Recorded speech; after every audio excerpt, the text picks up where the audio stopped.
are. Yes. Here we are. Okay, we made it. We made it all the way to YouTube. We did. We made it through Black Friday. We made it through Thanksgiving. Oh my gosh. Amazing. What are you thankful for? What are you thankful for this year? Okay, so no cliche. I'm sorry. Everything sounds like a cliche when you start talking thankful, but it's true. I'm just so thankful for all the people who have shown love to my book and who have supported me in this writing release journey. I was doing an interview. I did an interview a little while ago, but the self-publishing journey was a long one for me because I was out on sub for a long time with publishers who gave me "we like it," but a pass. And so this has been a lot of a life journey and lesson for me. So everybody who's shown up for it is just in my heart. So thank you. It was all worth it. It so was. It's amazing. That's awesome. Yeah. I love that. I'm thankful for romance. I'm thankful for my family and my friends. You know, I have to say too, it's so funny. I feel like this was the Thanksgiving of everybody no-showing to stuff because I live in Los Angeles and there's been recent rain and thunderstorms and everything. And then people who are just an hour away are getting snow, which I know it's not a big deal for everybody else outside of Southern California, but here it just like stops time. So like people weren't coming to Thanksgiving. My dad got a kidney stone. Oh no. I know, I talked to him yesterday. I was like, oh God. So they couldn't go to Thanksgiving. So yeah, it's been one heck of a Thanksgiving, I feel like, all around. But yeah. I'm excited to be here though with you in our post-Thanksgiving Black Friday talk. Me too. Me too. I'm also thankful for my corgi Winston, who, if you've followed me on social media at all, you've seen copious amounts of pictures. He's gazing fondly at me right now. Precious angel. Yes, he is. I'm sure he or my Whippet Noodle will be joining us at some point this evening because they just, they need that attention. Oh, yes. Yeah. Absolutely. Well, for everyone just joining us and for everyone that's going to join us, thank you for stopping by. This is the first Boobies and Newbies live stream spotlight episode. So I'm so excited to have Skye McDonald joining me. Yay! And Skye, give everyone the lowdown on your books because you've got not one, but two of them that are like out now. Well, I have one out now and two that is going to be out before Christmas, December 10th. Right. So I write contemporary romance. I write the Auntie Belle series. That's my series name. Each book is a standalone story, but you meet the characters in the books and you then go on their journey. So I'll show you the cover as we get started. Yes, very appropriate. So this is, I'm sorry, I'm struggling with my camera. This is Not Suitable for Work. Not Suitable for Work is an office place, rivals to lovers. Nice. Right. And of course, I don't know if I said this, it's set in my hometown of Nashville. Very important. There's a strong love song to Nashville happening in this series. Nice. And then book two, I have my proof. And this is Off the Record, which is just absolutely beautiful, I think. But it is my proof. It came in the mail this week. And this will be a secret second chance love story. That's what we're going to call it. Okay. And that'll be out before Christmas time? December 10th. Yep. Yeah. So exciting. Yeah. So those are the first two books in the series. Others to come pretty quickly. So yeah. Yeah, I know that I saw you mention on Instagram that you're like, I wonder if you're wondering how many books are going to be in this series. There's a lot. There's a lot. Lots to look forward to. There is. And the truth is they're all written. They're just in different forms of readiness. So yeah, so I can say with authority that there are a lot because they already they exist. But yeah, I'll be unrolling them. I'm super excited. So yeah. Well, that's super exciting. And I mean, I know we're here to talk about covers and I love the covers for yours. I'm definitely in the second one getting more of a the Nashville vibe. I see the microphone. I'm thinking like a little bit of like music industry, maybe. Yes. So yes, that book is set. You do get the Nashville vibe. And one thing that I love, I mean, I will gush about these covers. Like, we could just make that show where I just talk about how beautiful the covers are. Yeah. My cover designer, Avery Kingston, has blown me away. She's given me everything I could want, including, I'm going to show it again, the Nashville skyline. I love this. This is Nashville. And you're right, you've got the microphone here because this actually is set. The setup of the story is a reunion love story, but they're both working for a pop star who's recording his debut album. Oh, cool. So it's a rock star romance, but the rock star doesn't get the happily ever after. So there's that. I like that. Yeah, it's a bit of a twist on some tropes. It's fun. But yeah, it's set, and there's definitely some steaminess in the recording studio. So as there should be. Yeah. I mean, come on. Oh my gosh. Okay. Well, as people are joining us, I think we should get started and tell everybody that the reason we're here is that you and I have this shared fascination, as does a lot of Romancelandia, with sort of this evolution of what's going on with romance novel covers. Right. And I feel like, especially in the last year, you know, it's been over a year since I started the podcast. And I feel like in the last year, there's been a lot of discussion sort of about the different types of covers and what's good, what's bad, what's better. And I don't know if there's an answer for it, but it was really exciting to kind of put out this survey that, shout out, Sky created, just kind of gathering people's thoughts. And we made sure to get it out there to people that are romance readers, romance writers, bloggers, and then also former newbies of the podcast, you know, friends and family who maybe are less familiar with the genre, just to kind of gauge people's thoughts about what the genre is and how we kind of put a pin in it based off of these covers. Right. So that's what we're going to be talking about tonight. Right. I need to take a sip of my coffee that may or may not have Bailey's in it. Ooh, okay. I'm over here with some tea right now, but I was thinking maybe whiskey later because you know that's my thing. So there you go. Well, there you go. You're the Belle, anti-Belle. That's right. Whiskey and lipstick, darling. Yes. So I think the best way to get started is sort of to, especially in the spirit of the holiday season, we're going to be discussing the ghosts of romance, past, present, and future, if you will. So let's start in the past and just kind of focus on sort of our romance journeys. And I'll ask you, Sky, what's like your earliest recollection of reading romance or the first romance novel that you read? So I have to say, it did not come when I was a young person. It was, well, I was young, but not stealing my mother's, although we do have some fun stories about that.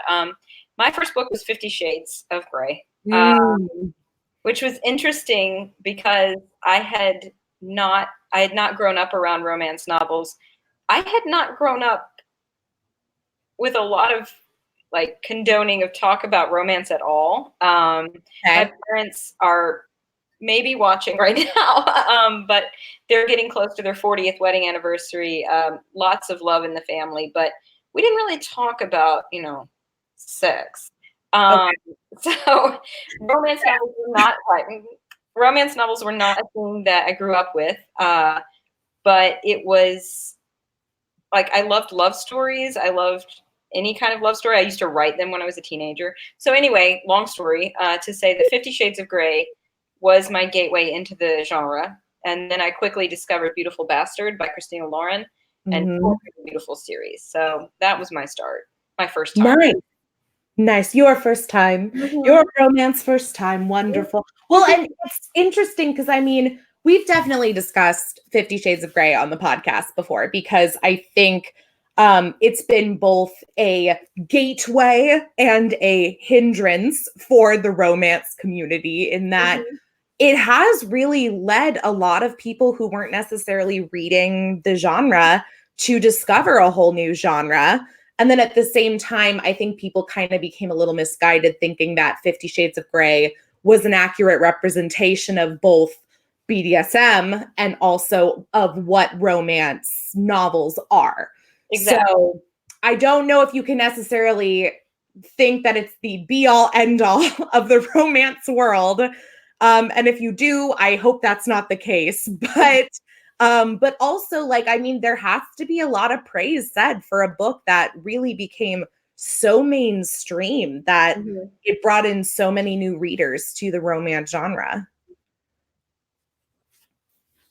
Yeah, I agree. I have a lot to say about it and a lot of thoughts about it, especially with my background in teaching young people and a high school English teacher in Mm, my day job. But yeah, the gateway element of it is really interesting, and I do applaud like the marketing and just the way it did mainstream a lot. But at the same time, too, agree exactly with what you said, that the misrepresentation of certain elements of the genre, but also of relationships and BDSM. Like, mhm. yeah, there's a lot of sort of sugarcoating of some things that, Sure.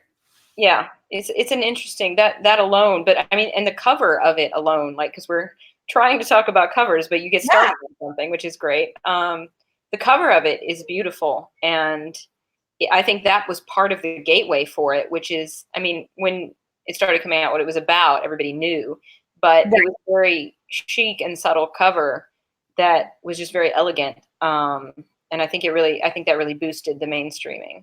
I feel like it Poor was a little, Ill.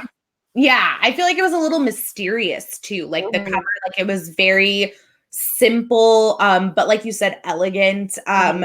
And there were just it's I mean, it makes sense coming from it wasn't 50 Shades of Grey originally a Twilight fan fiction. Uh Yes. Twilight had very elegant covers too of just these like very simple symbols for each Yes. book that, you know, gave you a little bit of intrigue, but you didn't really know exactly what it was going to be about. Mhm. I can see where that would draw you in, especially when you know when once there was so much buzz about 50 Shades, like and people kind Right. of knew what they were getting into. You don't have this big picture on the cover. You just have a simple necktie. And then the second one was a mask, and then maybe there were cuffs on the third, something Yeah, like that. But yeah, yeah, just all all of right. them. Yeah. And Yeah, very intriguing. they were, and I did. I mean, for the goods and the bads, I tore through those books. Like, Yeah. they were very, like, they were. So yeah, but yeah, No. that's it was interesting because quite a few of the people that were in our interview or that were so good to take our questionnaire and participate with us, they said that I think at least 6 or 7 people were saying that 50 Shades was their initiation as well. So I was Yeah. like, I feel you. So yeah. Yeah. And that's been a really common response on Boobies and Newbies too, is that if anybody has read romance before, Mhm. they basically fall into the camps of reading young adult romance, and like Nicholas Sparks, Jodi Picoult, Mhm. or they dabbled in 50 Shades of Grey when it came out because it was so popular. Not even necessarily that they wanted to read a romance or BDSM story, but just that it was in such it was just in the spotlight for so long that they wanted to know like what the fuss was about. But Exactly. we have very different romance novel first though, because mine was actually one of my mom's books, who's probably watching. Hi mom. But it was one of her books. It's a Rachel Gibson, I'd call it like a modern rom-com called I'm in No Mood for Love. And the cover is something that I definitely want to talk about because it's something that I feel like I'm not seeing as much in modern day covers, in that it focused more on a woman rather than a man. Um, Uh-huh. and it was just a simple photo of a woman running away in a bridesmaid dress, leaving her shoe behind, very, you know, Cinderella-esque. And like a fun font. And that was really it. There were no bare chests or abs or anything. And it had me hooked because I was wondering what she was running away from. Yeah, So exactly. um, yeah. So I mean, 10 years later, here I am, still Yeah. loving every bit of romance. Well, I think that that's another one of the categories is like sort of stealing your mom's or stealing your grandma's because it's like, ooh, Mhm. what is this? So yeah, Do we want to share some of the quotes that we got from that? Absolutely. All Yeah. right. So we did ask Something. people about sort of their first books, first Yeah. experience with romance and how it was for them. Yeah. So, like, for one example, I was like, oh boy, I had stigmas, okay? But I read it and saw how well written it was, and my perspective began to shift. Good. Good. It was a Harlequin when I was about 12, and family read them, so I didn't know that I should have been embarrassed by it. I'm sure the cover had no bearing. When I read that response, I was like, hold up. You should not have been embarrassed by it. You should have been brandishing it proudly anyway. It made me sad that they said that. They were like, they didn't know the shame. And I was like, there is no shame. So yeah. I know. God, we say it all the time too, but I wish people had no shame about it. Yeah, there were a lot. There was one that mentioned a Sandra Brown novel. And I like whoever mentioned the Sandra Brown novel, she mentioned that I remember it had a horse statue and exotic flowers on the cover. Yes. So I love that it wasn't even about, I picked up a book with, a half naked man on the cover. It was, I thought it was pretty. It had horses and flowers. So I read it. Yeah, I like that too. Yeah. And that's something that I think we're going to talk about a lot, but it's like the fact that we're even having this conversation and that there are horses and bare chests and everything in between. Outside of this genre, this is not nearly the conversation, but I think we come to that later. It's just, that's interesting too. Yeah, that's a whole other point. We did definitely have I'd say a wide range of responses that of course covered perhaps the most famous romance novel cover model of all time, and that's Mr. Fabio. People had things to say, Kelly. They had things to say. A lot of things. Some complimentary, some not so much. But yeah, there was definitely, and this is even in 2000, almost 2020, when I have people on the podcast who have never read a romance in their lives, this is the image of romance that they often mention to me is I picture Fabio and he's on a horse and his hair is flying. Yeah. So let's read a few responses about Fabio, shall we? Please. Okay, we've got straight up. Remember those old romance novels that always had Fabio on them? I hate those. We have Fabio covers done earnestly don't appeal to me. If it's tongue in cheek, I might check it out. Yep. We've got the older realistic graphics with Fabio type men are not my faves, along with not a huge fan of the Fabio type dudes, or if the models are making strange faces. I guess that's like the smoldering look. I don't know. I want to know what a strange face is, but I found that really fun. I'm sure that others judge more harshly than I do. I fear that the whole Fabio thing, all abs and blowing hair, may have contributed to a loss of legitimacy. Yeah, that's real, serious but real. This person mentioned, I'm all for fantasy and certain fetishes, another time period, etc., but I don't think that necessarily means a greased up Fabio on a horse and a woman with her heaving breasts popping out. That's not my fantasy. And if it's all blatantly obvious, why read it if I know what's already coming? Or who's coming? Yeah. I was thinking that too. I was like, I'm going to make a coming joke right now. It's bad. Too many books. I know. Yeah, I think this is a good way to segue into kind of what seems to appeal to people versus what seems to kind of detract from romance novel covers, because we've come a long way from Fabio on the cover. Granted, we still have plenty of romance novel covers that feature men, women, in various states of undress or intimacy levels. So, in general, Skye, what's your opinion as far as, I know you have some things to say about cover models in general, so take it away. Hold my drink. I am not personally a fan of cover models. Does it keep me from reading a book? Absolutely not. But I don't like a cover model in any book. Okay.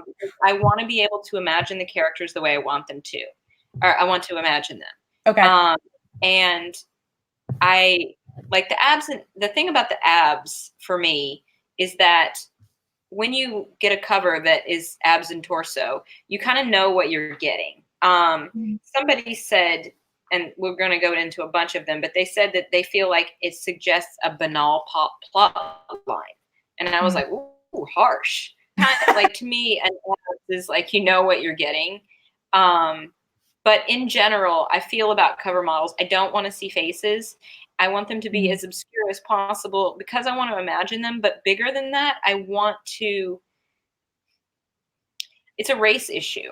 And some of the comments that came from us were about, I'd like to see brown people on the cover. Yeah. And I think that's absolutely valid. But I think also, too, from my point of view, I used to teach middle school to predominantly African American and Latino children.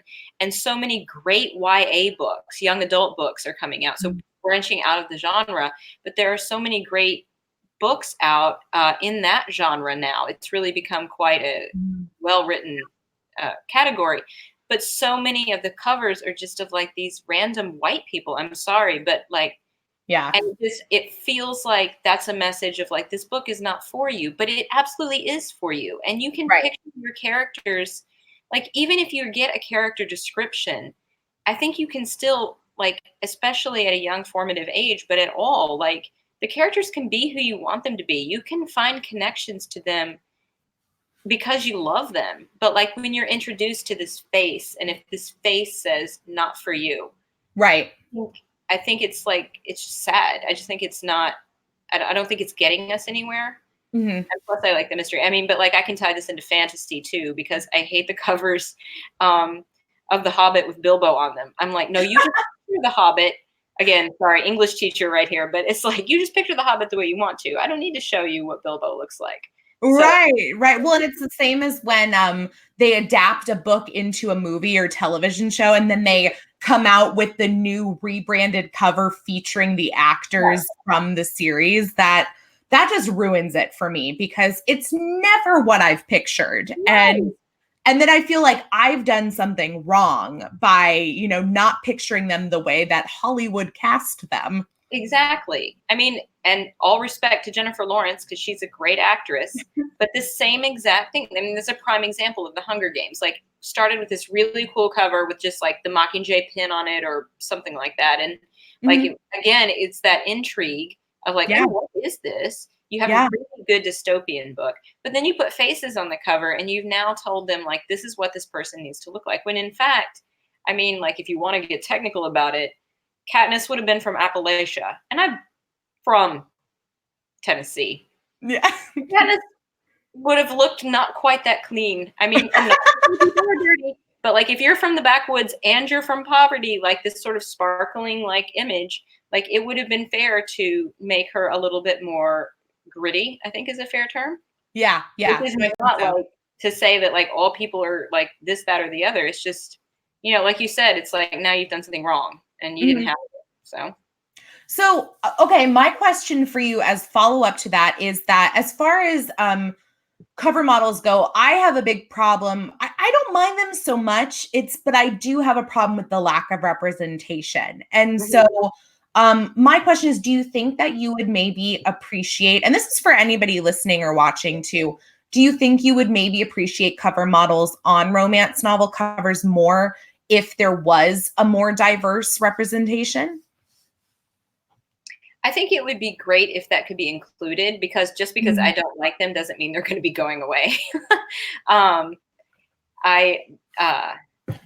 think that they could be, I would love that, I guess, isn't the short answer. Okay. In so much as that, like, I'm not going to, like, that's not going to ever be my favorite cover as a person. I would rather see, and like, even I'm going to shamelessly show my books again, because one of the things I told Avery was, and one of the things we started with in the original draft of this, and it was me, I had found these people, like, were some faces. And like, as soon as I saw the draft, it's like, no. And then like with this one, you can see the people, but and I'm having such a hard, but they're frosted glass, so even then it's just like the suggestion. Mhm. But yeah, so like, but I guess that's a really long answer to, I think it would be great, but Yeah. it's never gonna be my favorite. I have noticed that, excuse me, on some romance novel covers, they do have the cover models, but they're very strategic in sort of cutting the models off around like the neck or mouth area so as you don't see their face. And I have to say, I do kind of like those for the fact that I feel like then I can maybe put a little more, I can fantasize a little bit more about like who, if it's a woman, then I can think about her as myself. Yes. Or if it's a male character, I can think about more of like, this is the man I'm picturing as Yes. like the romantic interest. So that I complete like 100%. Which I think that's going to kind of marry into, it also depends to me, like the reaction that I have depends on what they're wearing or not wearing. We got things to say about abs and torsos. So many things. But as I was saying, Beautiful Bastard was my first like deep love in the genre. And even though that's an illustrated cover, the drawing is of the first one is Beautiful Bastard, and the drawing is of a man and basically mouth down, but it's like, and I have a serious weakness for men in suits. So even though it was like a pencil drawing kind of thing, but it was like, yes. Because that kind of adds to the fantasy of romance. And so like if you have this look of this person, and as you said, like it's either I'm imagining me or I'm like suit. So yeah. Me and man in suit. Man in suit. Oh, and well, by the time you get to book 3 in that series, which is I can't remember what it's called, but it's the one about Will, who is the hottest of all of them. It's just like a guy, and like his posture is like with the arm, and he's got like the rolled up sleeve of the dress shirt. Fire. Yeah. Fire. Does he also have like a loosened tie? Yeah. It's like a little loose. Yes, that is the swoon factor for me. You can have the abs and torsos, and we'll talk about those later. But yeah, a cuffed sleeve. Fire.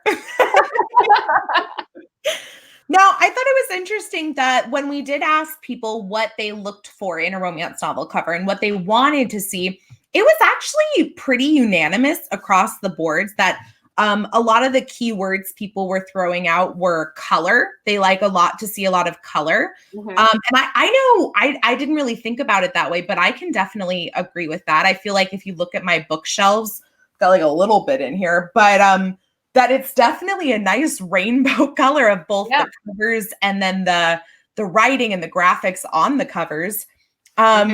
People also were very specific for the fact that they want professional covers. They want them to look professionally done, regardless of if they're featuring cover models or graphics or illustrations. It was very unanimous that people want covers to look professional. Yes. That was the biggest takeaway. It was like the strongest push. The professionalism and like, yeah, exactly. And I can agree with that. I can kind of speak to that, I guess. Personal story.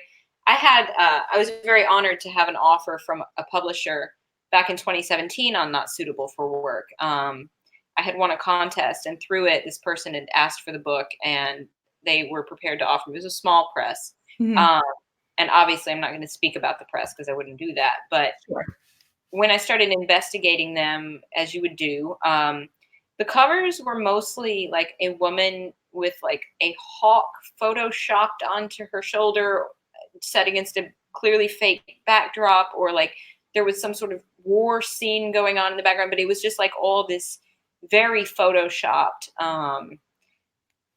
imagery. And that was one of the big reasons. Also too, like they seemed a little bit more into the erotica genre, which honestly my books are not erotica. So all in all, it just didn't feel like the right fit for me. And again, like I was super thankful that they were offering. It's no disrespect to them, but I did the covers that I was seeing on their website really were I was like, this is not what I envisioned. Yeah. That. No, and you know what? You actually brought up something interesting that I think we'll talk about a little more later when we discuss sort of like the future of romance novel covers. But Something that I did see several people bring up was sort of the heat level in terms of romance novel covers of kind of this idea that, you know, depending on how hot or steamy like the romance is, maybe that should dictate what the cover looks like itself. So, I mean, like you mentioned, you said that, you know, Not Suitable for Work isn't an erotic novel. Right. So, you know, I think the cover that you've got, you know, tells me that obviously there's going to be romance in it. You've got, you know, a man and woman embracing, Right. but also that we don't see naked bodies rolling around on the cover too. So we don't, but my book is very steamy.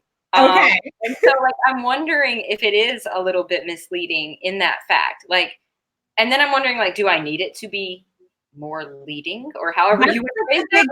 question I feel like Right. we're facing right now is sort of like, does this heat level need to be represented in the cover or not? Right. And some people have said that, like, I've gotten some really great reviews that have also mentioned they're like, whew.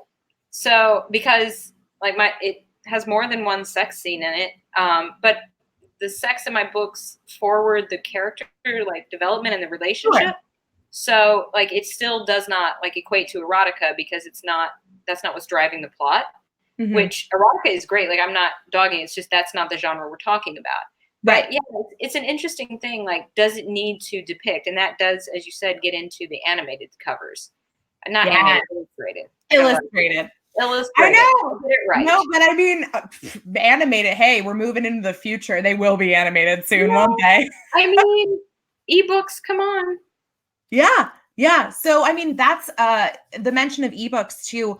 I thought it was interesting. We did ask people how they feel about, and this is something I ask all my guests on Boobies and Newbies too, is how they feel about showing romance novel covers in public. So like if they're reading on their commute, if they're reading at work, at home, you know, whatever it might be, versus how they feel about kind of brandishing non-romance novel covers when they're out. And you know, this didn't surprise me. I wish it did, but it didn't. That 81% of people that responded to our survey have never hesitated to flash a non-romance novel cover in public. But for as many people that responded that yes, they would read romance in public, no problem, we had just as many respond that they would, depending on the cover art. Yeah. And a good amount of people pointed out the fact that ebooks play a huge role in this, in that they do feel that they can read romance in public now without feeling judgment because people cannot see the covers. Yes. Yeah, there's tons that people had to say about that.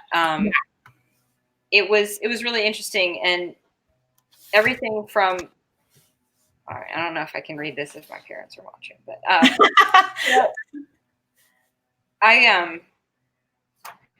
I'm sorry. I'm trying to look like hells yeah, I brandish it proudly. If it's okay to be on a bookshelf in public, it's okay to be in my hands in public. Yes, I carry a romance novel in public as long as it doesn't have an image. This is my favorite. As long as it doesn't have an image of a sex toy man in compromising positions. I want to know what book they're talking about. I do too. In my mind, I'm seeing a blow-up doll, like or like and then I'm like, what are these compromising positions? What fun can we have here? I love that phrasing. I don't know who came up with that response, but I love it. I like it too. On the flip side, we had several people kind of point out that their rule of thumb is either would I feel weird if my mom saw the cover of this book, or is it okay if I read this in front of my children? So I thought that was kind of interesting of like both sides of the generation gap of like, is it okay for mom to see this? Is this okay for my child to see this? Yes. And that goes back to the 50 Shades conversation of like the accessibility, specifically of the fact that it's a BDSM novel. That it's that's a whole other conversation about young people that I think we get into when we talk about the future. But yeah, and then it was interesting because people talked about how they live in conservative / religious regions, but then also it was really cool. We had somebody from the Philippines weigh in. So thank you to you. But women are judged reading sexy / erotica books, but men are tolerated to watch porn. It's such a double standard. It sucks.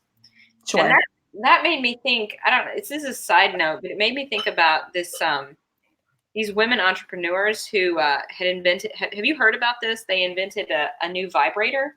And they wanted. Yes, this was the one. Okay. I just read about this in the news because they had won an award, right? At like a prestigious conference where you go and like debut like new technology, and then they had the award taken away from them. Yes, and they weren't allowed to show or like have a presentation at the conference. The conference is this massive technology conference that happens like every January in Vegas. I can't remember the name of it is, but it's but yeah, they weren't allowed to have a display in the conference because it was considered like offensive product. But there are like we'll use your words, Sky, like the virtual reality. There it is. Virtual reality. And there were demos of that being played out, and you could see what the people were watching. And there was essentially like men watching porn. Like the VR was not filtered for any sort of like family friendliness. And so, but that was okay. But like something that would bring female pleasure was like, oh, this is offensive product. This that whole way looks incredible. I just saw that they're like releasing it. I don't know if they're releasing it by Christmas, but it's definitely coming out in like the next couple months. I know they're already taking pre-orders. Yeah. It's not cheap. It's like $270, but the technology behind it looks incredible. Yeah. And it was designed by women, so they're going to know what they were doing. But yeah, I'm super I've been following this story since last year. Because I thought it was a really interesting thing. And there have been things like Subway ads here in New York where I can't remember what the product was, but it was like for women's pleasure. They wanted to promote an ad and they were told no here in the New York subway system, but there are plenty of like elongated cactuses for erectile dysfunction medication. And it's like, okay, all right. So, all right. Yeah. But yeah, so that whole thing and going back to the covers about like who's judged for reading what, I thought that was really interesting. Yeah, no, and you know what? Somebody also said, and this was getting into, and we'll talk about the illustrated covers. They said, yes, but to me, illustrated and clinched covers are all indicators that it's a romance-centered story. So even then, I don't feel like judgment goes away. A clinched cover carries the, ooh, it's sexy, but they all incur judgment because romance is a genre that inspires misogyny. Ooh. Yeah. So, I mean, that's heavy hitting, but I mean, very, very true that we just, have this idea. And we did put this in the survey too, of kind of asking people how they felt about sort of other genres and like the covers for those. And do you ever feel like you need to hide those? What about when it comes to violence, because we don't treat violence the same way that we treat sex. And, I wish I had an answer. I wish I had an answer for why in 2019, we still have this idea that romance novels equal Fabio on the cover, that we still have this idea that men enjoy sex, but not women. So I wish I knew. I mean, it's the same reason I don't understand why we have a certain man in the White House. So, I mean, it's just one of those things. And maybe it's because I know you live in Brooklyn, and you were raised in the South, and like I live in very liberal California, and that's all I've ever really known. Okay. So something outside of that is just baffling to me. Like, I just don't get it. I do. I don't get it, but I know it, I guess is what I would say. So like my mother has been very, very supportive of me. I hope you're watching. But hi, moms. But sex is not a thing that, like I said at the beginning, it's not a thing that she wants to talk about. Like sex at all. Right. Even like comedy TV shows when we were growing up, if there was too much suggestion in them, and I'm talking about like network TV, it was like, we need to turn this off. Like there is very much this we are still very rooted in this Puritan as a culture, and beyond parental guidance. Like I teach seniors in high school, so if you're watching in another country, like I teach 17, 18-year-olds, people who are almost finished with their high school education. And, I was asking a colleague, will you show an R-rated film? And her response was, if the R's for violence, then yeah. But if it's like sex, then no. Yeah. Why though? Like, this is a biology thing. And like, it's interesting. I mean, we could talk about sex education. John Oliver did. Oh my God. Yeah. It's a whole other podcast. Oh, it totally is. If you haven't seen that, if you're watching and you have not watched John Oliver on sex education, go watch. You will. So good. Whoa, so good. He just nails all the things intuitively. But yeah, like the whole double standard of like, well, it's just violence, and yet we live in this like rampantly violent country where violence has become mainstreamed.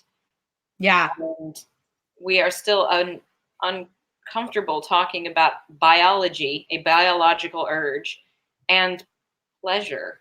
Yeah. That's the real crux of it too, is pleasure. Not even like the sex part of it, but the pleasure from sex, I feel like is, especially as far as women's female pleasure is concerned. Yes. And that's, I mean, the beauty of romance is that when people say romance is not a feminist genre, I mean, they couldn't be more wrong. Like romance is all about female characters finding pleasure and happiness and making their dreams come true. Like, I don't know what other genre can speak to that. So, so I mean, I know we're like diving away from covers at this time, but let me tie it back in and I'll tell you that one of the things that was brought up a lot as far as, and you know what, it was actually a little mix between people loving it and people not loving it on their covers, is abs and torsos. It's time for abs and torsos. Yay! Oh, God. That's okay. That could just be the name of a podcast, I feel like there's so many great romance novel podcasts out there. Where's abs and torsos? Where's abs and torsos? Oh, goodness. Somebody make note. We just gave you gold. Yeah, there you go. I mean, Sky and I each already have a podcast, so we can't do more. Like we can't do more. Abs and torsos. That's brilliant. It's brilliant. Yeah, I like it. So, I love, honestly, I like the fact that not everybody agrees on this. I like the fact that some people in their responses about abs and torsos were like, yeah, yummy, bring it on. Like, I don't mind. And then other people were very much affirming this idea that maybe that's kind of carried out this generalization and misconception of like what romance is the abs and torsos. So I know you're not a fan of cover models in general. So I'm going to take a wild guess and say you're not really on the abs and torsos train. You know, I don't know if I can go that far. It's a fair guess. It's a fair guess. Okay. I'm going to, like, my eyes are diverting from the screen. I'm actually looking for some of my covers or novels that I have. But I mean, I got some abs and torsos over here, Kelly. Like, I'm not. Yeah. Have you ever taken a screenshot of like your Kindle library? Because like, I haven't, but there's a lot of abs here. There's a lot of abs. There's the what is it? The Cade Brothers by Jules Barnard. I love her. Okay. And Bella Andre always has the kind of like nice couple sort of floating above. Yeah, here I'll just give you a little insight into like what's on like one of the pages of my Kindle reading. Brilliant. But you know what I like about, I like abs and torsos, and I also very much dislike abs and torsos. Let me tell you, I like when it makes sense for your abs to be out. Okay, so real quick, if you can see, there are, I don't know if you can see that, there are a lot of abs here. Mhm, There are a mhm. lot of abs. I'm proud of that. I'm with it. But it's an ebook, so I don't think that really changes things, other than I just wanted quick accessibility. Yeah, that's how I think of ebooks too, is Yeah, like having the click of the button. indeed. But I don't know. Like it is. You're right. What somebody said that they were like, it feels really dark in my place. I feel like I'm sitting in shadow. You look The great. oh, thank you. Um, they were saying that the whole abs thing, it had to make sense. Like they didn't want to see. I like somebody said I'd prefer no Manchest, Manchest. Manchester. I know, I love that. That can be a section, a segment on the Abs and Torsos Yes. podcast, is like Manchester Monday. Yes. Oh my You god. know? You just made a new hashtag chain. Thanks. I'll get on that. But Yes. yeah, no, the whole abs and torsos, they're saying, they're like, it doesn't make sense. Why is his shirt off? He's Which a is doctor. right. He's performing surgery right now. This just isn't sterile. Sir, I need you to put your shirt back on while you're performing heart surgery. But his heart might just burst out of his chest. And with the love and passion that he's feeling for this patient who's on his table. Right out of his man chest. Man chest. It's brilliant. It's brilliant. But that's funny to me too, because in real life, I'm kind of judgy about that. It's like if I'm teaching a spin class, I teach indoor cycling, and like there's the one guy who's like, oh, like, we all have shirts on. That was a tank top to begin with.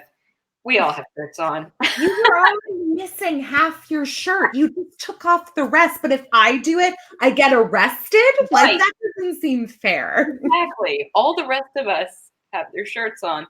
Like when I go climbing, sometimes it's like, okay, but we're all dressed here. And so it's funny because like I'm all for eye candy, like, and a lot of people talk about that, and then the conversation becomes objectification. But yeah, it's like, at what point is it just like you're being silly right now? Yeah. I when I can tell you is I am all for the man chest. I'm just gonna keep saying man chest. Is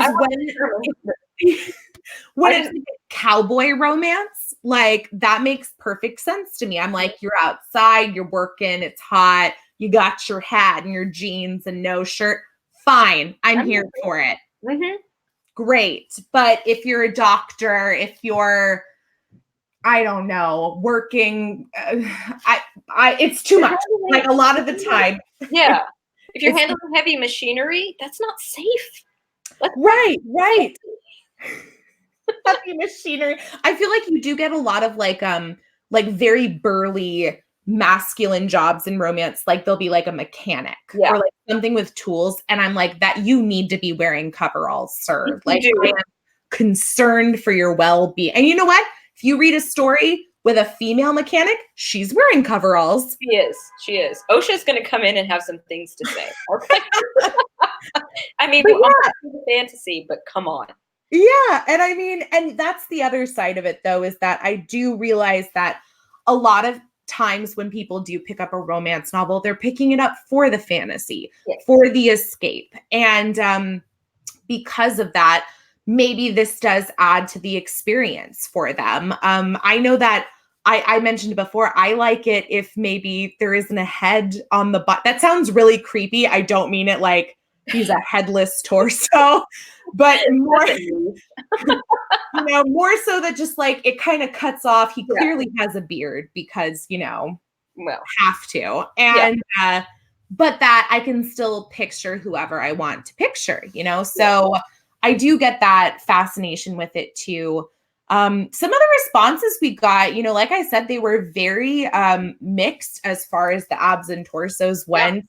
A lot of people alluded back to Fabio and kind of how maybe the image of romance hasn't changed, because even though it's not Fabio and the models have changed, there's still sort of this stagnant image of a bare-chested man. I did like, let's see, what did somebody say? Oiled up dudes with 9-pack abs ready to breathe down my neck. I loved that one. That was one of my favorites. I love that. I can't even tell if that's positive or negative. I know. I'm like, yeah, the oily part. I don't know.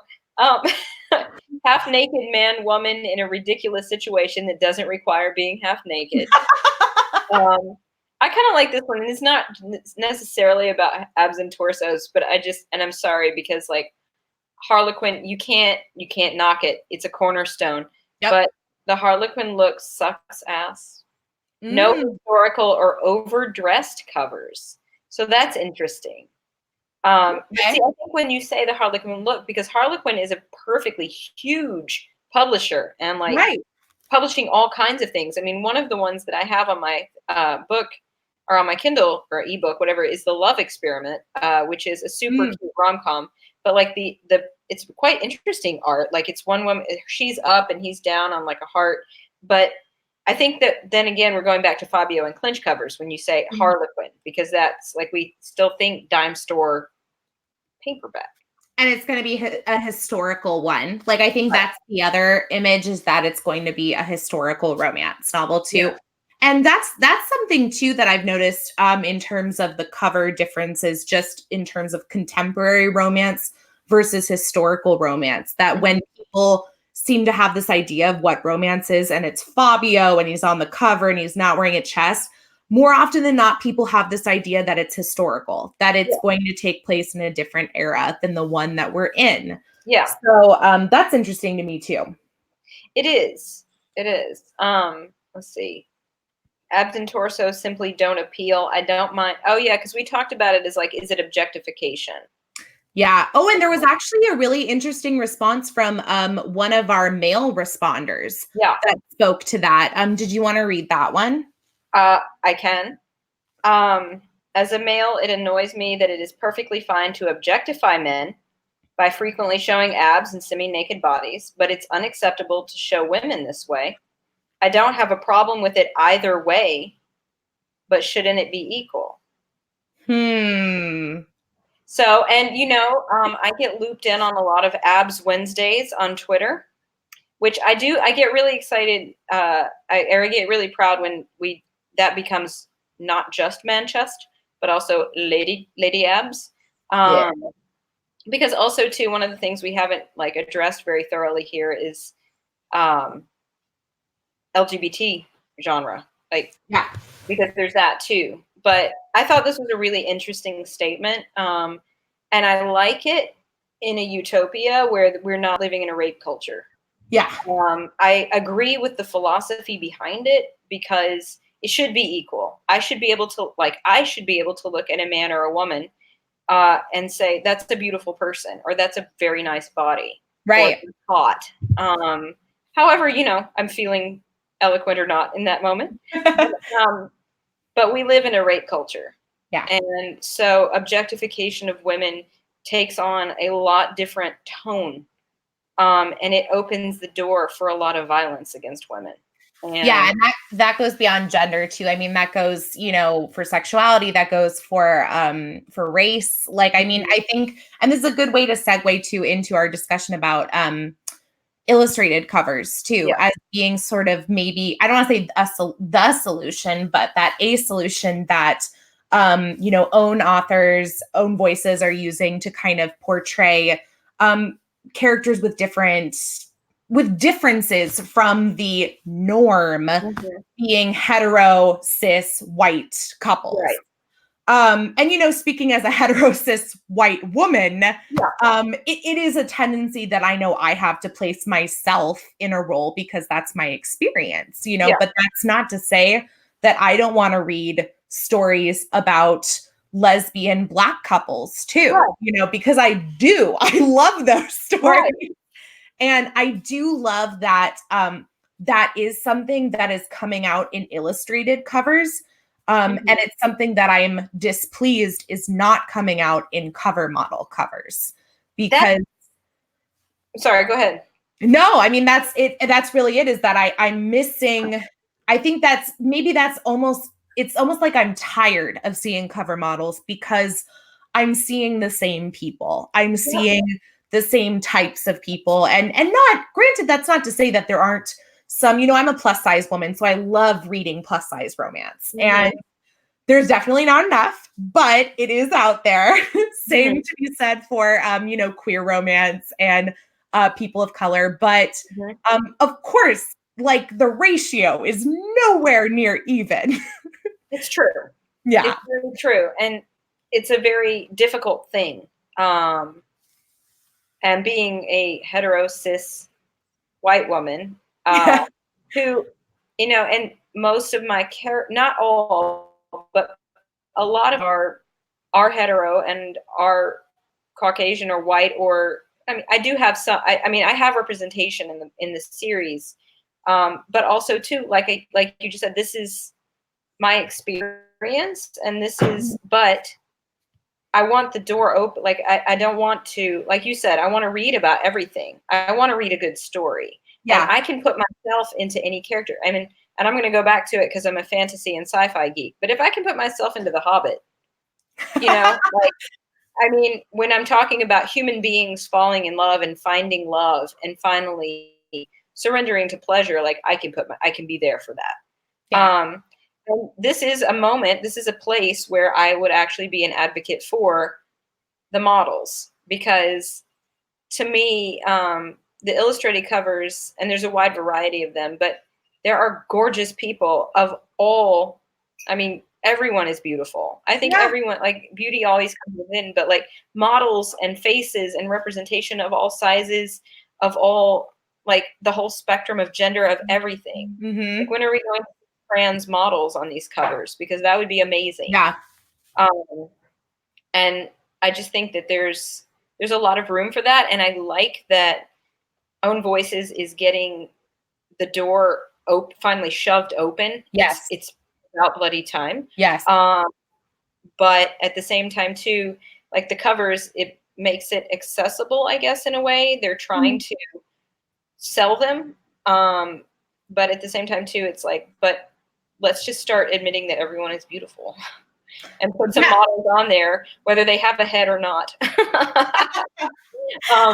Like, let's put some models on there that look like people. Right.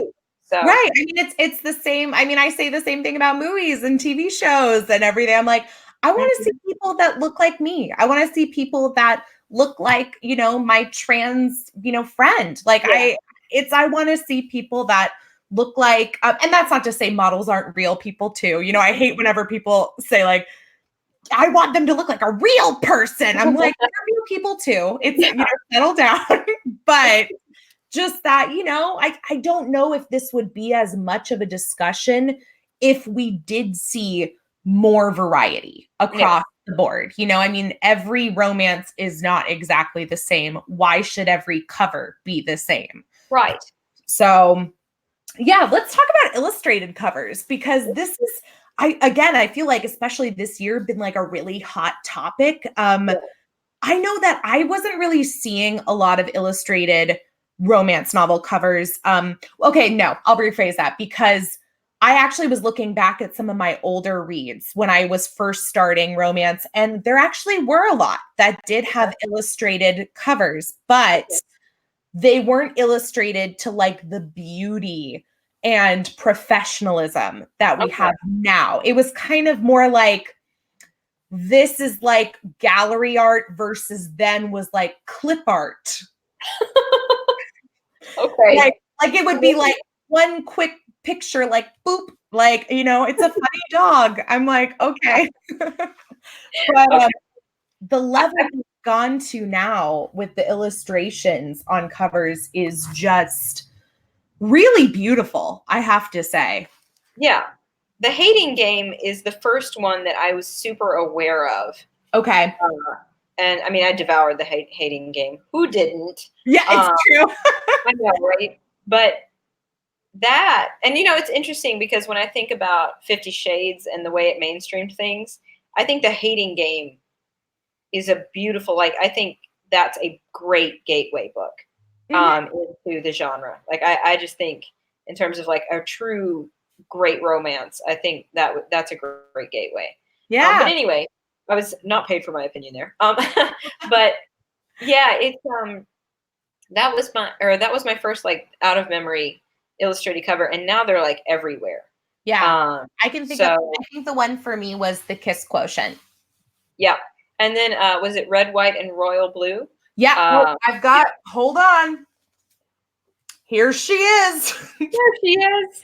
Yeah. That is on my TBR pile to be read. For any of you who didn't know, but that's high up there. I unfortunately have a too huge to be read pile right now, but You will love it. You will love every moment of it. And you know what? This is actually, I love this. This, by the way, I feel like was like the romance of 2019. Like last year, it was the Kiss Quotient that was all over the place. And then this year felt like it was this, but like just the simplicity of the cover. And like, I get this is going to be a romance between two men. Yeah.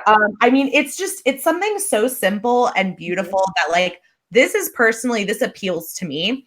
And I think we need to talk about the fact that something like this, because it's illustrated and doesn't have cover models, especially ones bearing their abs, seems to apply to appeal to a more mainstream audience in general. So that's a double-edged sword, though, isn't it? Yeah. And that goes back, and although it shouldn't be, right. a lot of the questions and where we guided our friends to respond is, are they misleading? Yeah. Are you opening a book and getting into something that you weren't prepared for in terms of sexuality? Which the question then, I mean, my question would be like, okay, but what if you open a book with like the words male author on the cover and then like some title and then everybody's getting shot up in the first 20 pages? Like, are you going to be like, oh my God, right? Like, probably not. Probably not. You probably gonna keep reading. Yeah. But if you get to it and people are doing it, sex. But if you get there, you may be like, oh my God. Yeah, that was something that Sky and I discussed a couple days ago as we were kind of plowing through notes for this, was that we kind of came to the conclusion that if you are an avid romance reader and you were to pick up, say, red, white, and royal blue at the airport, which is what I usually do, and it's in the fiction section, you see a nice graphic cover. Maybe not graphic. That's not the right word. That is the right word, but illustrated cover, very colorful. I think if you're a romance reader and you read that, you'd be happy with it, you know. Yeah. And if you're a non-romance reader and you were to pick something up that had the illustrated cover like this book or The Hating Game or Kiss Quotient, and you weren't necessarily prepared to read a romance or wanting to read a romance, then I think there's a higher chance of someone being upset about that rather than a romance reader reading something that maybe isn't as explicit as you would expect from a romance. Yeah. Yeah. Like, I don't know. I have come across a few in my journey that I found, like, for me personally, if I read a romance, I want at least one explicit sex scene. Like, I want to see, that's part of the genre to me. I want to see how they do it. I get some people are not good with that. And there's like clean romance, which then we could talk about the word clean, because what's dirty? You're just having sex. It's okay. But like, I want to see some steam. I want a steamy. So like sweet romance for me, again, like this is just my preference, but sweet romance for me, I'm going to be like, yeah, I want to see something spicy. It's true. But yeah, I mean, that's just my preference. No, and that's me too. That's me too. Although, you know what? I have had authors send me books before and they've actually issued like a warning to me saying, just so you know, this is a closed door romance, which if you're not a romance reader means that if there is sex of any kind, it's behind closed doors. You don't read about it. But I feel like where they slam the door. Yeah. Exactly. And I feel like, but having gotten that warning, I feel like I was more appreciative of the book than if I had read it and kind of been waiting and waiting and waiting for there to be some sort of hot hookup and it not happening. So yeah, that's the thing. I'm with that. Yeah. Like if I'm reading a book and it's been classed as a romance, I'm expecting there to be some steam. Yeah. It doesn't have to be like every other page. I mean, that was one thing about 50 Shades that was interesting. There was a lot of sex in that book. Like, a lot of it was vanilla, but, and again, going back to that whole thing, but there was a lot. And yet, like, some have very little, but I would rather know that it was a clean or a sweet romance or a non-sex Mm-hmm. than to know that you were going to get multiples, if you will. Yeah.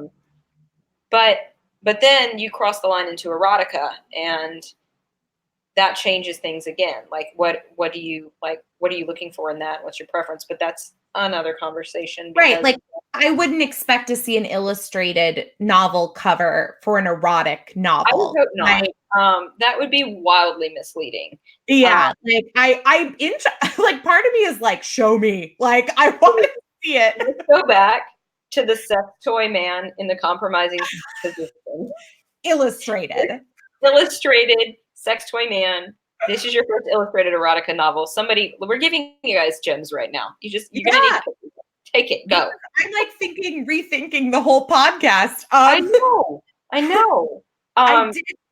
thought it was interesting that when it came to illustrated covers, from our survey, 50% of people who responded said that they think of illustrated covers as fun. Like, they think they're really fun. I agree. I think fun's the perfect word. 17%, 17, said that they were misleading, and about 33% said something else. So a lot of the something else's were kind of a mixed variety of like, I like them. I think they're nice. I think they're beautiful. I think they do great things for representation and own voices. However, sometimes I don't know if it's suited for like the material itself, which is kind of like what we're speaking towards too. Yeah. And so, I mean, do you want to flash the cover of the book that we both have on our shelf right here, or shall I do it? Yes, of course. I have watching and listening. But yeah, okay. we both we have Faker here by Sarah Smith. Sarah, I hope you're watching. This is Sarah is my partner in podcasting, crime, and all legal shenanigans that we can get into. We had a great time meeting up in Nashville a couple weeks ago, but we've been working together collaboratively. She lives on the West Coast too, but I wanted to talk about this as an illustrated cover because this one is different to me. Yeah. It shows you. I mean, you can tell that's going to be a sexy book because she's in bed. Right. And there's no abs and torsos. There's no man. So that's interesting. And I'm sorry, Sarah, I'm gonna speak for you, but she specifically requested, that was kind of her vision for it. She didn't really want Tate, the man, the love interest, represented on the cover. She wanted Emmy. That's the main character's name, obviously. And so, yeah, but like, that's an interesting one because unlike something like even the Kiss Quotient, or Red, White, and Royal Blue, or the Right Swipe, which I was listening to somebody. I haven't had the pleasure of reading the Right Swipe yet, but I was listening to a podcast who was talking about how they felt like that cover was exceptionally misleading because it doesn't really like encompass like what's happening in the novel at all. Which like I said, I can't speak with authority on it. I just remember hearing that.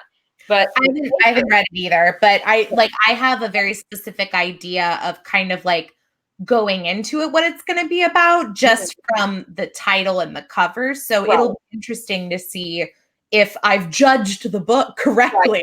Right. Well, and that's funny, but yeah. So the thing about Sarah's book about Faker is that like, you can tell, like, you're going to read a romance right there. Without abs and torsos, without any kind of, it's like, it's animated or illustrated, but not cartoonish. It's just, but you can tell that it's going to be a sexy book, and it is. So, well, and yeah, I mean, we both love it, and you have your podcast with Sarah, which just came out, so people should check that out. Yeah. But Quick and dirty romance. Say it again.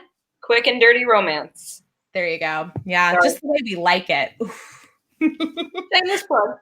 Yeah, but I love this, and this is something you mentioned because I like seeing women on the covers. Like, I personally would prefer to see more women on the covers, which is probably why I'm absolutely in love with this series.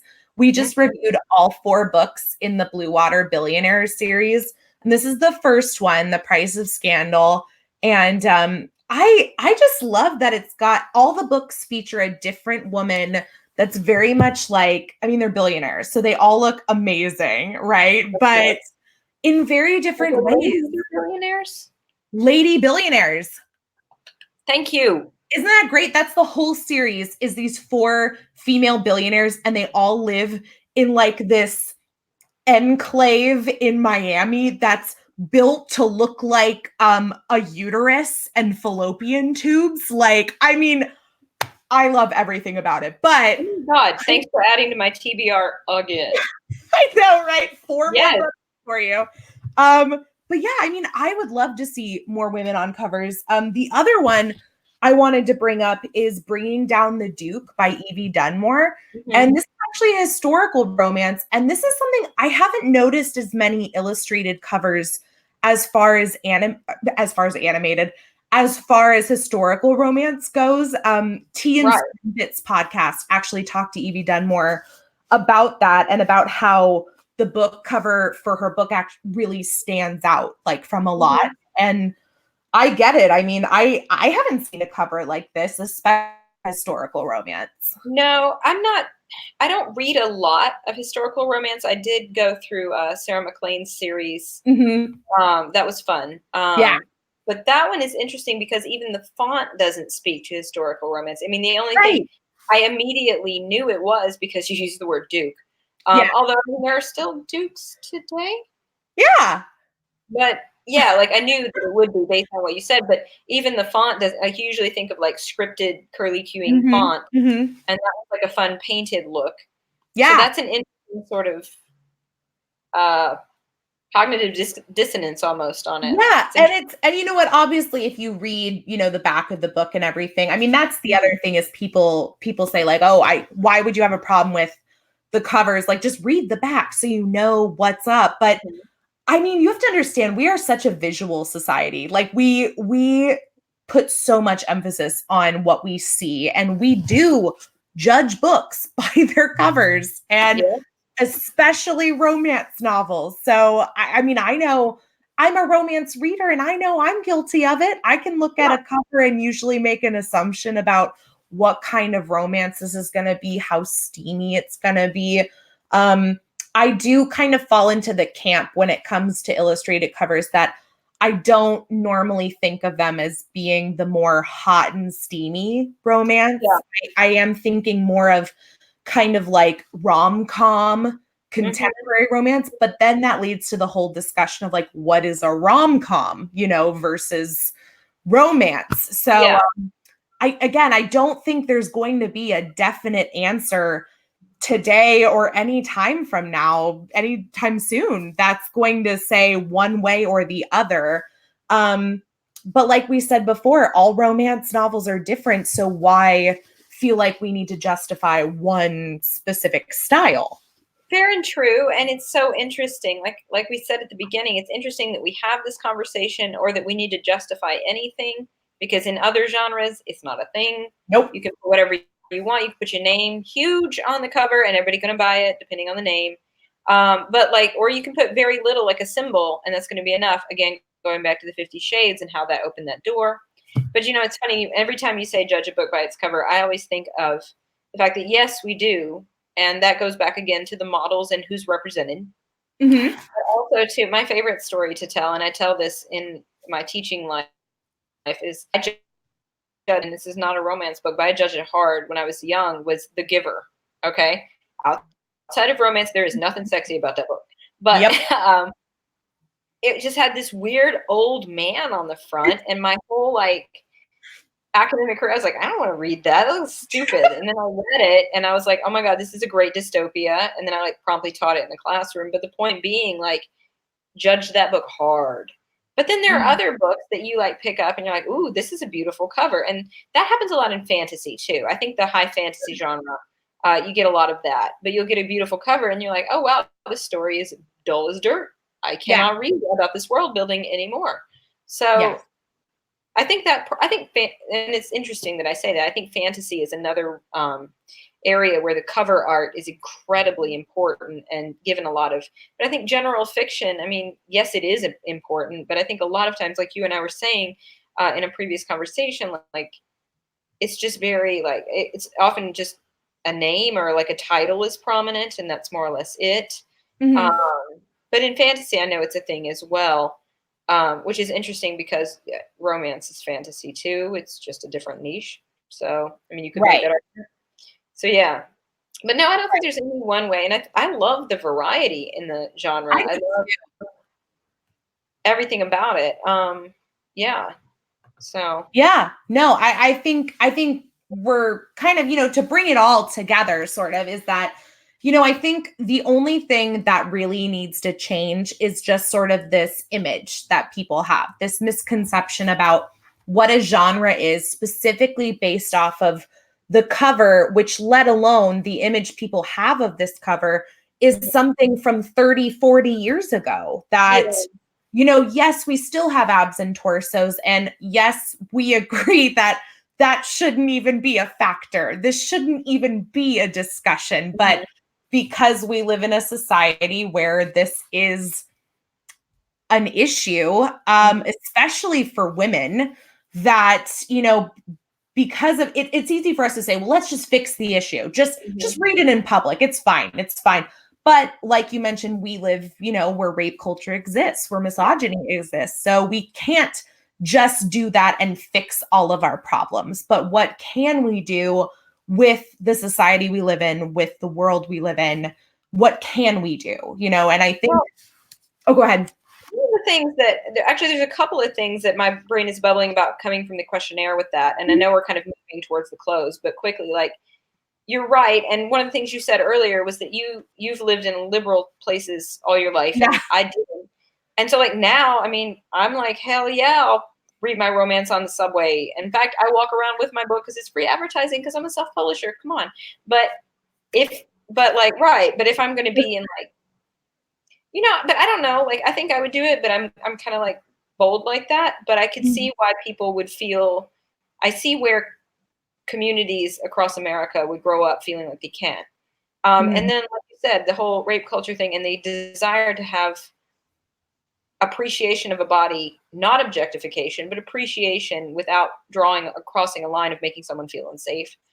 Right. Because, like, we're still in the culture where people say, like, well, what was she wearing? Or she had it coming, like terrible things that make that statement, unfortunately, not enough to stand on, in my opinion, although I want to agree with it. There was another quote that said, women are judged for everything they do, and so are men, just in different ways. A woman could be seen as a ditz for reading a romance novel, but a man's masculinity would be questioned, or it would look like he was reading porn.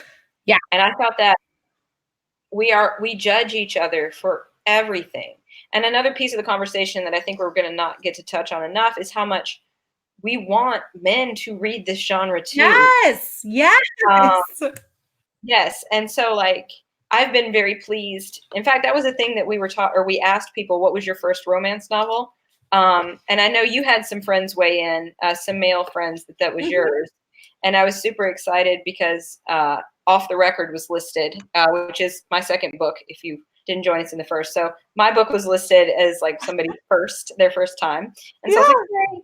But we want men, like, we want everyone to read these books because they are Right. fantasy, they are fun, they are pleasure, and, like, just get in on it. It's a great story. Like, and if the first one you open isn't for you, another one is going to be.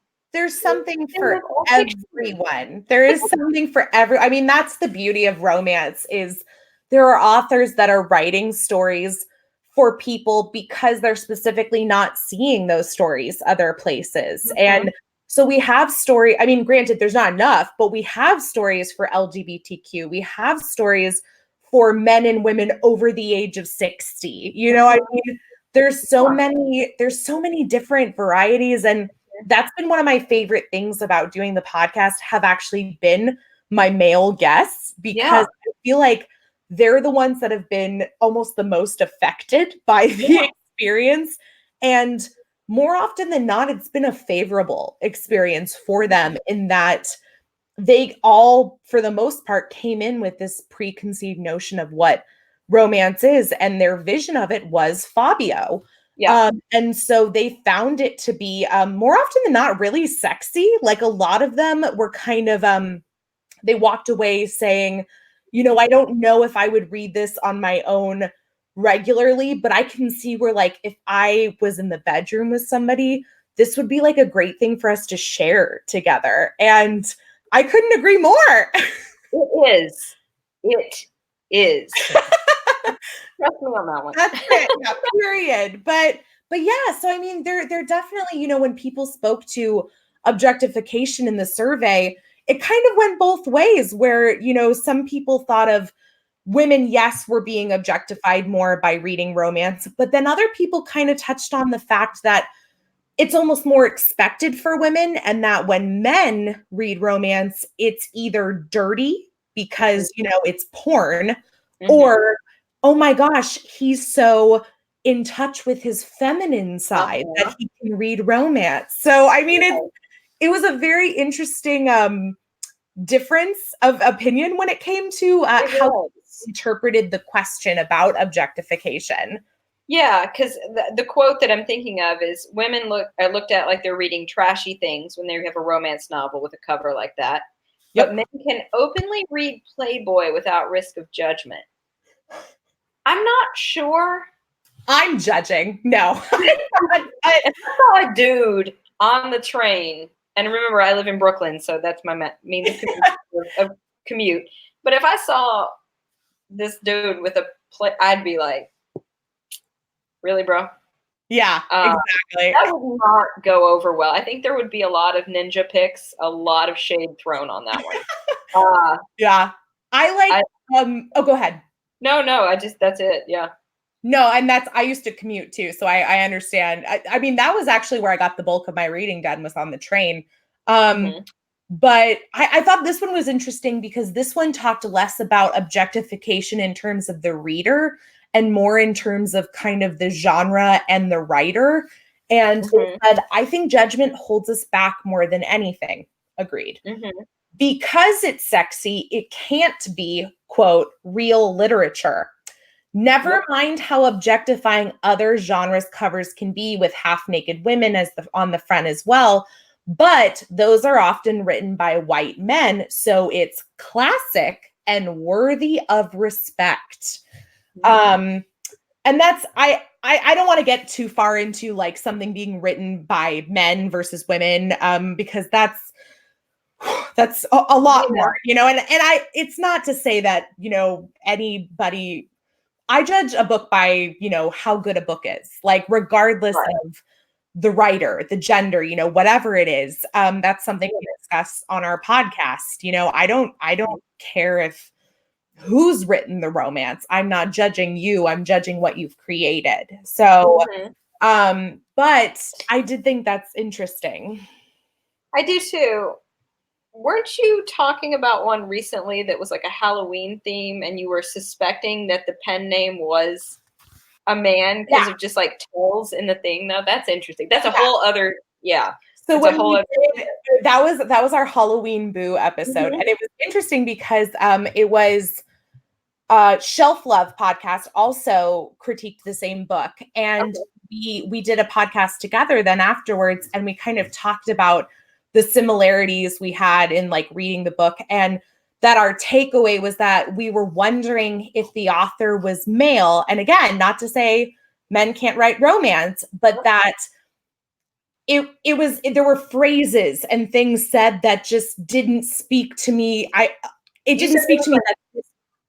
What? Like another girl. I remember I was listening to this one the other day. There were certain phrases where I was like, I can't picture a woman in 2019 saying this about another woman. Like, so, so I mean, it's something like that where it's like, I'm not thinking about this in terms of who the author is, but when it reflects in the writing that it's affecting the characters and the story, and certain maybe prejudices are getting in the way, then for sure it's a problem. But again, that's that's any genre. I mean, and it's like, it's also too, like, I don't know, that's one of the brilliant things about having beta readers or having somebody like give you a big check.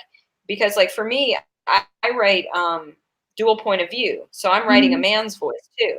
And like, but I don't want to be told like, oh, you're a woman, you can't write a man's voice. It's right. ridiculous. Right. And in fact, like I've actually had male beta readers say that I write it pretty well. So I'm like super honored by that. But like,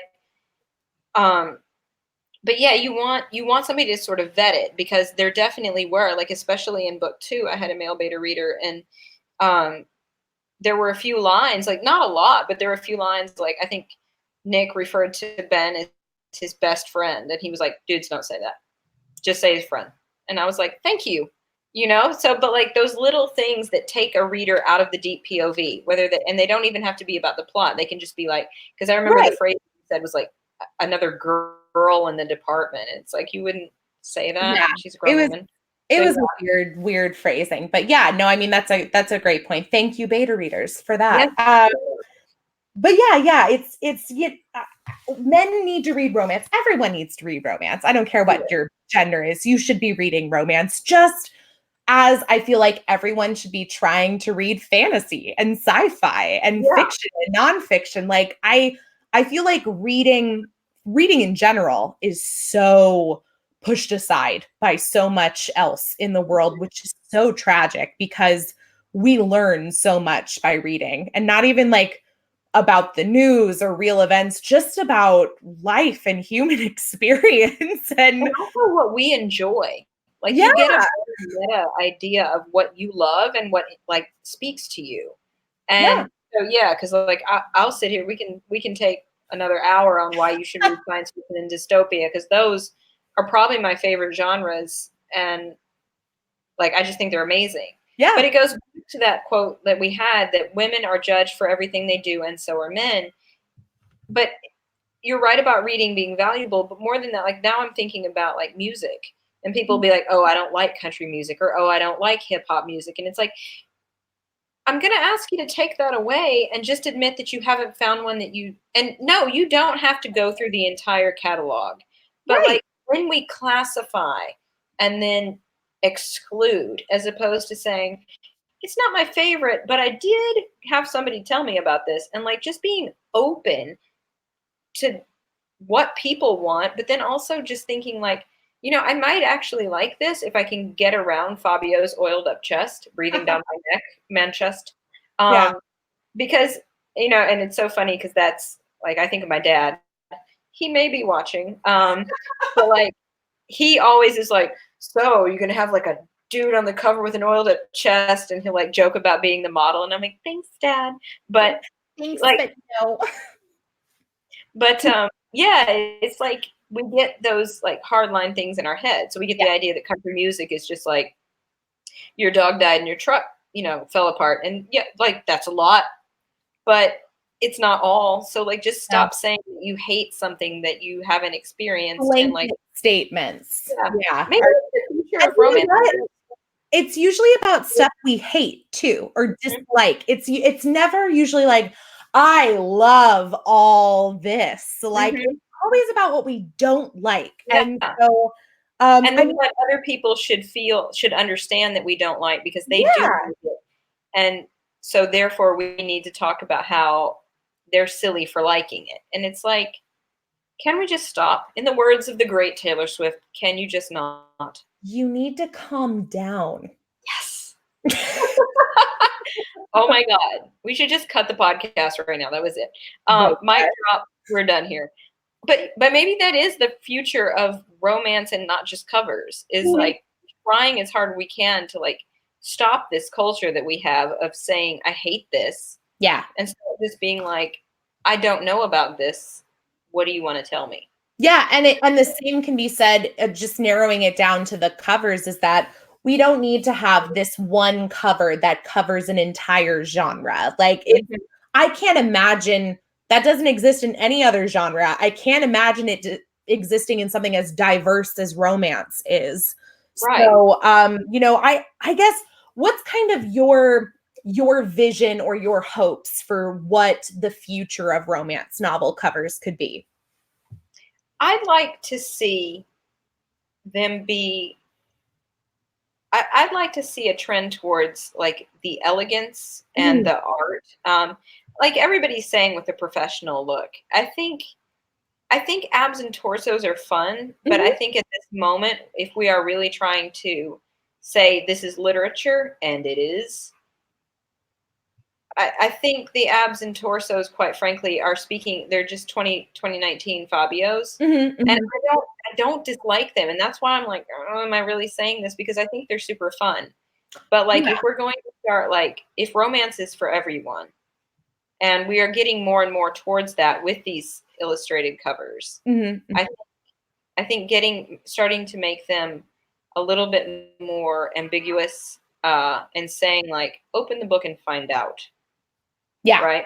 Yeah. Um, I like that too, is that it's, like this argument of, well, illustrated covers are misleading. Well, also, why do they need to tell you exactly what you're going to be reading when you open it up? Why not read it and judge it for yourself? Yes, maybe the sex will be a surprise. Maybe it will be hotter than you expected. Maybe it won't be, but shouldn't you at least give it a go? And if yeah, that's your response to it, fine. And if you have a different response to it, great. So yeah. I'm with you. I think we need to, it's almost like we're almost pandering to the audience. Is like, I feel like, Yeah, and if we want to get away from it being like a niche or like silly or not literary, mhm, then I think we need to think about that. Like really quickly, there's somebody said sexy elegance. I mean, you mm, can have a couple, but if all you're going to offer me is some man showing his unrealistic body, not only am I going to scoff at the double standards of that in itself, I'm not going to take you seriously.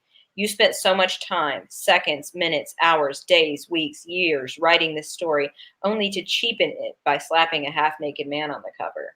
hmm. This is my opinion. I know a lot of women who love them, but if you want to catch my attention, you're going to have to seduce me with something other than physical. An intelligent man is way more enticing than a beautiful body.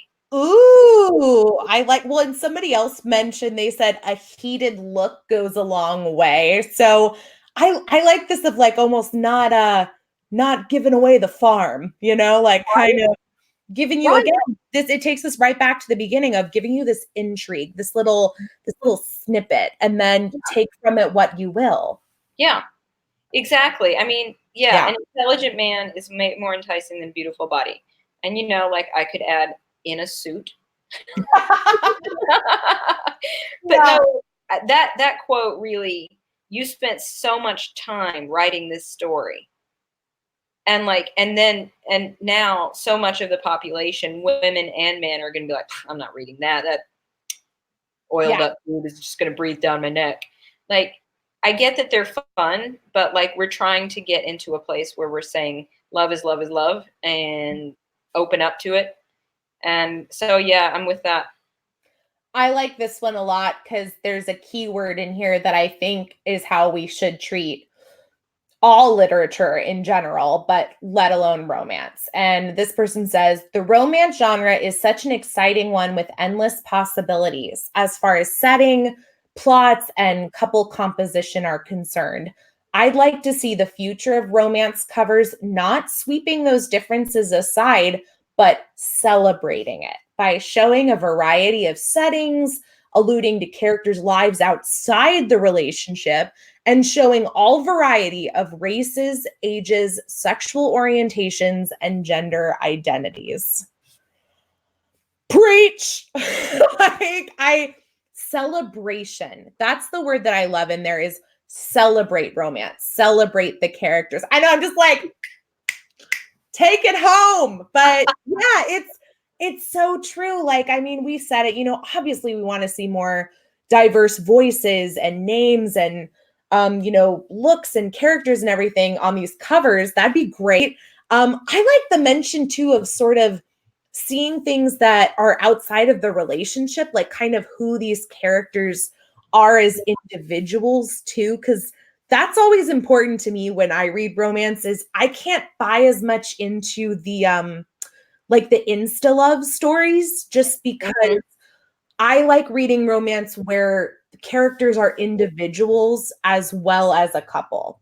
Well, so shameless like plug here, but that's one of the huge pieces of my story, and that's why my books, like, they are romance and they are dual POV, but they blur a line of women's fiction because Mm. the development of the characters is critical. Like, one of my things on my bio page is like, it's like, what is an Auntie Belle? But it's a lady who's like, intelligence and sass makes her awesome. But one of the other things is like, they have to learn to love themselves before they can claim their HEA. That's happily ever after.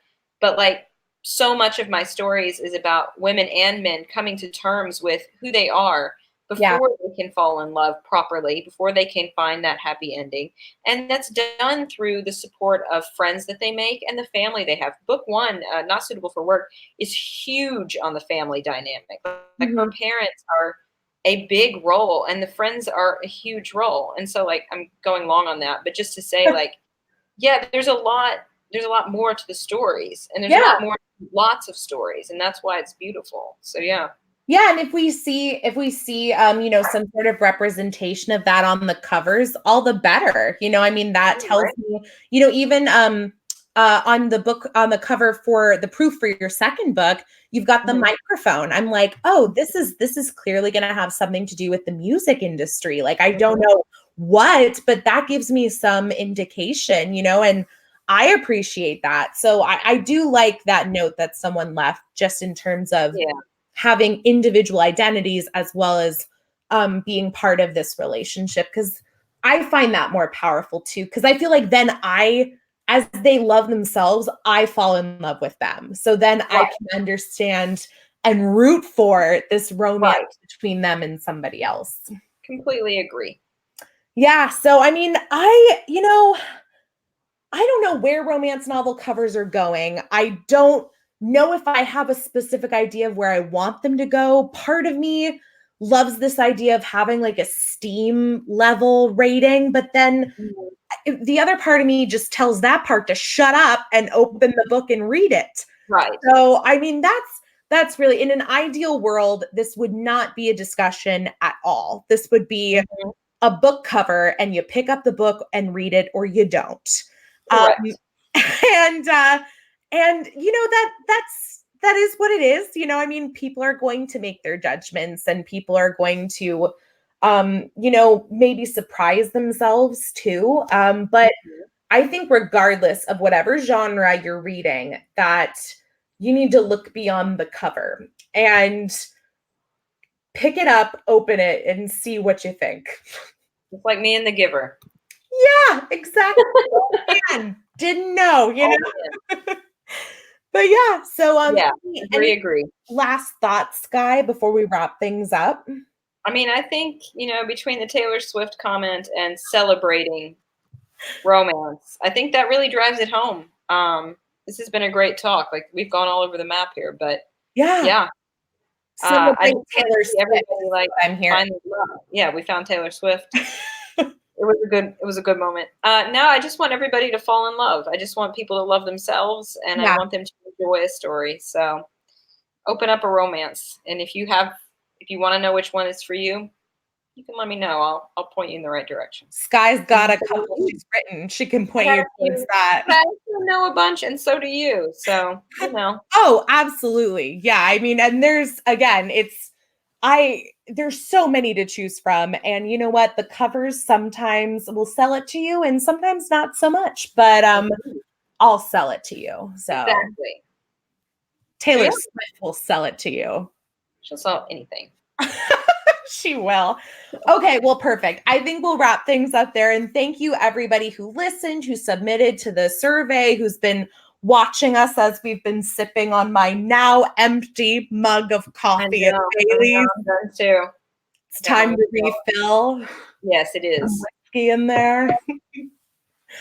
And we'll call it a night. So Okay. happy shopping to everyone at home. Yes, yes. Happy shopping, happy holidays, all the very best to everybody. Thank you. Yay, bye. Bye.